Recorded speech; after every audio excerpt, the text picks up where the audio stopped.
Allez, salam alaikum, Assoula, j'espère que vous allez bien et que tout se passe bien pour vous. Du coup, nous allons voir la rentrée. Comment réussir sa rentrée? C'est des éléments qui sont ultra importants. Le premier jour de cours est le jour le plus important. C'est là où on va déterminer le comportement des élèves, où on va également leur expliquer les choses et faire en sorte de créer un lien et un pacte avec eux. Et non seulement avec les élèves, mais également avec les parents. Donc, c'est une rentrée à ne pas louper.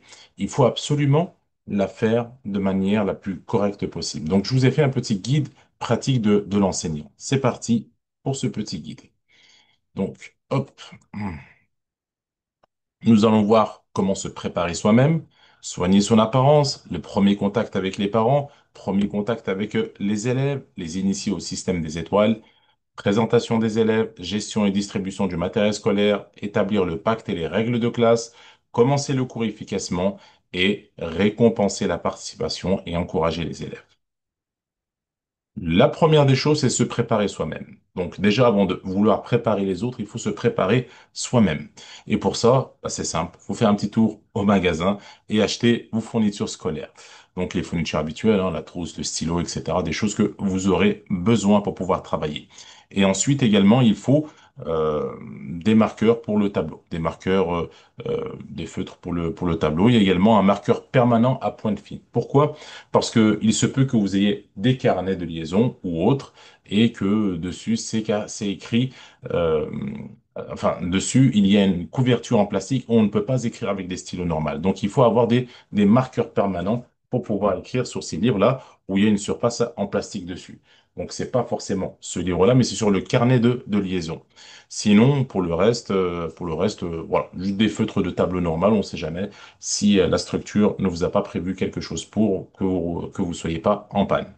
Ensuite, également, il faut la liste des élèves. C'est très important d'avoir cette liste des élèves pour savoir qui est dans la classe, qui manque, et ainsi de suite. Peut-être que des élèves ne sont pas là parce qu'ils ne savaient pas que c'était la rentrée, du coup, il faut les contacter. Ou il y a des élèves qui se sont trompés de classe et qui sont venus dans votre classe alors qu'ils ne devraient pas être dans votre classe. Donc, votre liste des élèves vous permet de savoir ce qui se passe. Et cette liste, en général, on la met également dans le cahier des professeurs. Donc, le cahier de professeur, il y a absolument tout dedans et il faut le compléter avant le cours. On continue avec une petite récompense également à acheter pour la fin du cours. Lorsque vous aurez fini le cours, donnez quelque chose à l'élève pour faire en sorte qu'il soit content d'être venu et qui vous permettra de créer des liens tout simplement avec lui. Donc, soigner son apparence et sa posture. Donc, en premier lieu, il faut une tenue qui est adaptée au contexte scolaire. Donc, en tant que professeur, et surtout professeur, par exemple, d'éducation islamique, il est très important d'avoir une tenue qui soit adaptée parce que les parents peuvent nous juger par rapport à ça. Ils peuvent nous dire, par exemple, voilà, vous allez enseigner à mes enfants l'islam et parler dans l'islam, il y a le fait de s'habiller correctement, de porter certaines tenues adaptées et vous, vous la portez même pas. Une femme en hijab, par exemple, va vouloir que sa fille mette le hijab. Et si son professeur d'éducation islamique n'a même pas le hijab, il va lui donner un exemple qui ne correspond pas à ses valeurs. Par exemple, il peut y avoir d'autres problèmes à ce niveau-là. Donc, il faut avoir une tenue qui est adaptée à ce niveau-là, où les parents n'auront rien à dire. Ensuite, venir en avance. Il faut absolument être le premier arrivé pour accueillir les parents. Vous ne pouvez pas venir après les parents, ça donne une mauvaise image et un manque de sérieux. Encore plus si vous arrivez en retard, les parents ne vous prendront même pas au sérieux. Donc, préparer son lieu de travail également, faire en sorte que sa classe soit prête.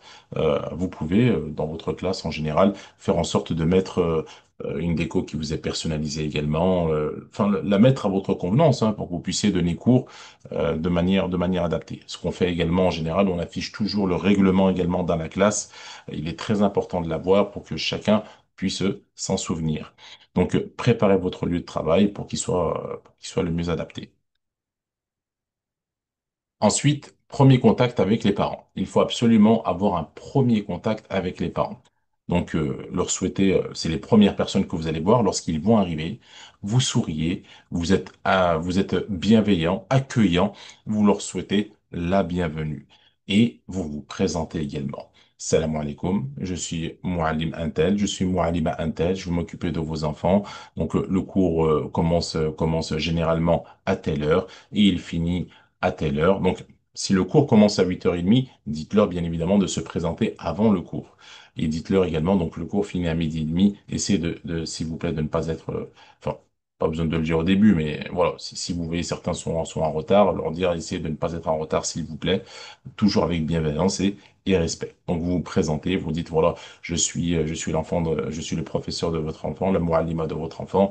Donc j'espère qu'on va passer une bonne année ensemble. N'hésitez pas si vous avez besoin de quoi que ce soit, je me tiens à votre disposition. En tout cas, vous inquiétez pas, j'agirai avec lui comme si c'était mon enfant. Par exemple, ça va rassurer également le parent et ça va lui donner une bonne image de vous. Vous allez pouvoir créer des liens.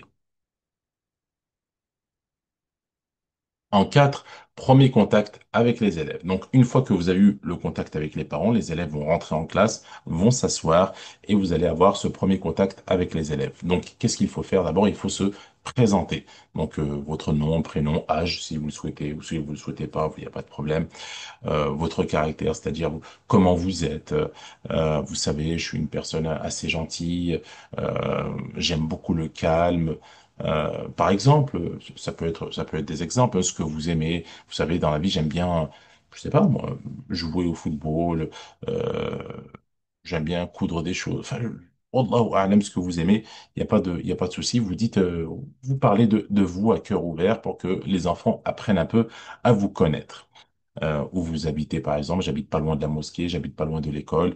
Euh, si vous le souhaitez, vous pouvez parler à votre famille. Vous savez, j'ai des enfants, ils ont votre âge. Bref, euh, parlez de vous, ajoutez ce que vous voulez. Donc ensuite, lorsque vous avez parlé de vous, vous vous êtes présenté, eh ben, vous allez expliquer une chose qui est primordiale. C'est pourquoi vous êtes là. Qu'est-ce que vous faites dans cette classe? Quel est l'objectif de tout cela? Pourquoi les enfants viennent dans cette école ou dans cette mosquée? Et ça, il faut l'expliquer. Donc, que vous êtes là pour les aider. Vous êtes là pour eux, pour faire en sorte qu'ils puissent évoluer, que ce soit dans leur religion, que ce soit pour qu'ils deviennent un peu plus intelligents, qui comprennent mieux les choses et qu'ils apprennent à lire, etc., etc. Essayez de valoriser ce que vous allez leur apporter. Donc dites-leur que vous êtes là pour les aider, qu'ils peuvent compter sur vous et que vous allez tout faire ensemble pour essayer d'évoluer et essayer d'apprendre le maximum de choses pour que quand ils seront grands, ils seront fiers de ce qu'ils ont appris et ils pourront utiliser ce qu'ils ont appris pour être des personnes meilleures. Effectivement, si un enfant apprend la prière, bah, donc dès qu'il sera grand, il sera content d'avoir fait la prière depuis petit jusqu'à ce qu'il soit grand. Si un enfant apprend à lire le Coran, plus tard, quand il sera grand, il sera content de toujours savoir lire le Coran et de lire un peu le Coran, et ainsi de suite, et ainsi de suite. Ensuite, les initier au système des étoiles. Donc, vous leur avez expliqué un peu le pourquoi ils sont là. Maintenant, leur expliquer le système des étoiles. Vous savez, si on travaille bien ensemble, eh ben, vous aurez une récompense à la fin de l'année. Vraiment, se mettre à leur hauteur, leur parler de ça. Donc, à chaque fois que vous allez faire votre travail, les enfants, je vais vous donner une étoile. Et à chaque fois que vous faites votre travail d'arabe, une étoile. Travail d'éducation islamique, une étoile. Le Coran, une étoile. Vous avez un bon comportement, vous aurez également une étoile. Et à la fin de l'année, vous pourrez choisir un cadeau que vous voulez en fonction des étoiles que vous avez. Donc il faut essayer de bien travailler également. Non seulement papa et maman seront contents de vous, Allah sera content de vous, je serai content de vous et vous aurez en plus un cadeau. Donc, ne pas hésiter à valoriser ce système d'étoiles pour qu'il puisse également, pour que ça puisse vous aider. Ça sera un peu, entre guillemets, la carotte. Ensuite, présentation des élèves. Il faut que les élèves se présentent entre eux et qu'ils essaient de se connaître entre eux. Donc, un, les laisser parler d'eux. Vous allez les faire lever les uns après les autres. Donc, Mohamed, lève-toi par exemple. Enfin, toi, comment tu t'appelles? Lève-toi et présente-toi. Comment tu t'appelles? Euh, D'où tu viens? Euh, ton origine? Tu es en quelle classe? quel sport tu fais, quelle activité, ce que tu aimes, ce que tu n'aimes pas, et ainsi de suite, et ainsi de suite. Et il va se présenter, parler de lui, vous lui posez des questions s'il est un peu timide, et ensuite, euh, vous allez demander aux enfants, retenez bien, parce qu'après, je vais vous poser des questions sur chaque élève. Ça fait un petit jeu pour qu'ils essaient de se souvenir les uns des autres. Et vous pourrez dire, lui, comment il s'appelle déjà? Et ils vont dire le prénom. Qu'est-ce qu'il aime déjà? Et ainsi de suite. Ça va faire en sorte qu'ils s'intéressent les uns aux autres. Vous pouvez même faire une activité hein, pour mieux faire connaissance. Il y a pas mal d'activités par rapport à ça. Vous pouvez demander, par exemple, euh, par groupe de deux ou groupe de trois, qui se présentent entre eux. Et ensuite, un des camarades doit présenter l'autre en public et dire des choses sur lui. Par exemple, il y a pas mal d'autres choses qui peut être fait. Hein. Si vous faites des recherches sur Internet, vous trouverez pas mal de choses. Ensuite, en 7, la gestion et distribution du matériel scolaire. Ça aussi, c'est très important de le faire au début, de maîtriser le temps. Lorsque les élèves se présentent, il faut pas non plus y rester pendant 2 heures. Hein. Il faut maîtriser votre temps parce que il faut que vous puissiez distribuer les manuels. Donc, en général, bah, nous, en tout cas, on a cinq manuels au total. Il y a le cahier d'arabe, d'éducation islamique, d'entraînement à l'examen, cahier de vacances et le carnet de liaison. Il y en a cinq. Donc, il faut distribuer les cinq pour chaque élève et leur demander impérativement qu'ils remplissent leur nom et prénom à l'intérieur des cahiers. Parce que ils oublient toujours leur cahier. Il faut retrouver à qui est ce cahier pour qu'on puisse le rendre. Donc, dans ces livres, bien remplir le nom et prénom à chaque fois. Non seulement il faut leur demander, mais il faut impérativement vérifier. Parce que plusieurs fois, il y en a qui demandent, ils ne vérifient pas, et tout le temps, ce n'est pas fait. On retrouve des livres, on ne sait pas à qui ils appartiennent. C'est toutes les années comme ça. C'est pas compliqué. Prenez 5 minutes, vérifiez qu'ils ont bien écrit sur chacun des livres. Ne leur posez pas la question. Ils vous diront oui, oui, mais ils vous auront oublié la moitié. Vérifiez dans chaque livre s'ils ont bien, voilà, si vous voulez, vous pouvez même leur demander de prendre leur livre, de venir à l'accueil dans votre bureau et vous vérifiez chacun des livres et vous leur demandez de s'asseoir, par exemple. Mais il faut impérativement vérifier. Dire n'est pas suffisant. Demander n'est pas suffisant. Il faut vérifier. Coller et remplir les premières pages de garde. Donc, on donne toujours des pages de garde et il faut les coller. Ensuite, vérifier les fournitures scolaires. Normalement, vous avez la fourniture scolaire, les fournitures scolaires que les enfants devaient acheter. Il faut impérativement les vérifier. Et tout ce que les enfants n'ont pas acheté, il faut l'écrire et le dire aux parents à la fin du cours. Si vous tardez à, comment dire, si vous tardez à dire aux parents qu'ils n'ont pas leur fourniture, au bout d'un moment, ils s'habitueront de cette situation-là et ils ne feront plus l'effort nécessaire. Il faut que dès le premier jour, vous soyez à l'affût pour que le parent dise, ah, il est observateur, je vais faire attention, je vais faire en sorte de faire des efforts et lui ramener, et ramener le matériel scolaire. Mais si vous laissez couler, eh ben, pendant un cours, deux cours, trois cours, après, au bout du cinquième, même si vous demandez les fournitures scolaires, elles ne viendront peut-être pas ou elles ne viendront peut-être jamais. Donc, dès les premiers cours, c'est important de montrer votre rigueur à ce niveau-là. 8. Établir le pacte et les règles de classe. Donc, c'est très important également ça. C'est parmi les choses les plus importantes. Il faut expliquer le règlement, mais surtout le faire appliquer. Vous expliquez les règles de classe. Si vous les avez pas, on vous les envoie. C'est par exemple de lever la main lorsqu'on veut parler, de lever la main lorsque on demander l'autorisation, lorsqu'on veut se lever, de ne pas discuter en classe sans la permission du professeur, et ainsi de suite. Mais il faut le faire appliquer. Le dire, ce n'est pas suffisant également. Il faut impérativement le faire appliquer. C'est-à-dire que si vous écrivez quelque chose au tableau et que il y a un élève, il vous dit la réponse ou il vous dit ce que vous avez écrit ou vous pose des questions, peu importe, sans lever la main. Si vous lui répondez, qu'est-ce qui va se passer? Eh ben, les autres enfants vont observer cette situation-là. Ils vont se dire, ah, eh ben, finalement, on peut parler sans lever la main parce que le camarade, il l'a fait et la professeure lui a rien dit. Au contraire, elle lui a répondu. Elle lui a dit, c'est bien. Ça veut dire, on peut le faire parce que c'est bien. Donc, au final, ils vont pas respecter les règles. C'est vous qui faites en sorte que les enfants vont respecter les règles ou ne vont pas les respecter. Donc, il est impératif de le comprendre, ça. J'insiste sur ce point-là. Faites en sorte de leur expliquer les règles et également de les imposer. Si un élève, il lève la main même pour donner la bonne, il lève pas la main pour, même pour donner la bonne réponse, vous ne l'acceptez pas. Vous leur dites non, je n'écoute pas parce que tu n'as pas levé la main. Il faut lever la main si tu veux parler. Et là, je serai d'accord. Donc, sur ça, il faut être intransigeant. Il faut être dur par rapport à ces règles, surtout au début de l'année. Sinon, c'est pas en milieu d'année que vous pourrez imposer ces règles-là. C'est pratiquement impossible. Donc ça, je vous le dis, faites très attention. Ensuite, leur expliquer point par point afin qu'ils comprennent ces règles-là et détailler les conséquences du manque de suivi ainsi que des sanctions possibles. Ceux qui ne suivent pas les règles, malheureusement, je serai pas content. Et si je suis pas content, ils auront pas d'étoiles. Et s'ils continuent, je serai obligé de leur donner une punition. Ça me fait pas plaisir, mais il faut qu'on puisse travailler en classe. Et si on peut pas travailler en classe, je serai obligé de punir la personne qui nous embête.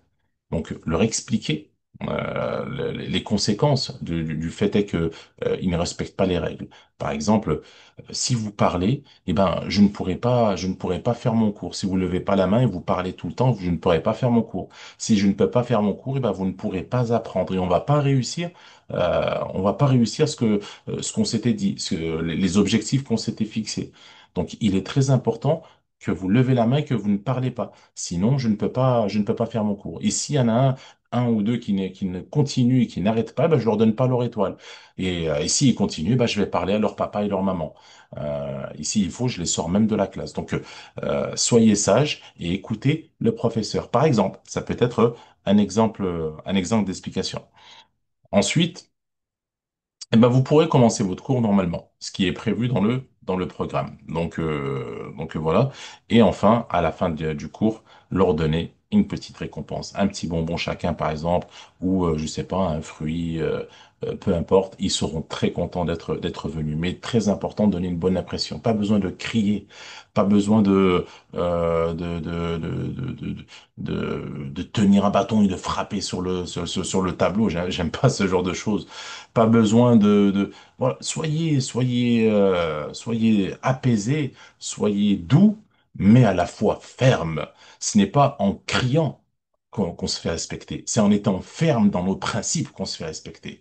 Je me souviens, j'avais des professeurs, on avait une classe très turbulente, par exemple au collège, hein, voilà. On avait des professeurs, avec certains professeurs, la classe ne s'arrêtait pas, elle les mangeait. Mais avec d'autres professeurs, la classe ne parlait pas, il y avait un silence total. Et le professeur n'était pas forcément quelqu'un qui criait, mais était quelqu'un qui faisait respecter ses règles. Je vous ai dit une règle, et je veux que vous la respectiez. Vous la respectez pas, il y aura des conséquences, entre guillemets. Les autres, ils nous disaient, faites, arrêtez, sinon s'il vous plaît, je vais vous punir. Il n'y a aucune punition, il n'y a rien, il y a juste des paroles en l'air.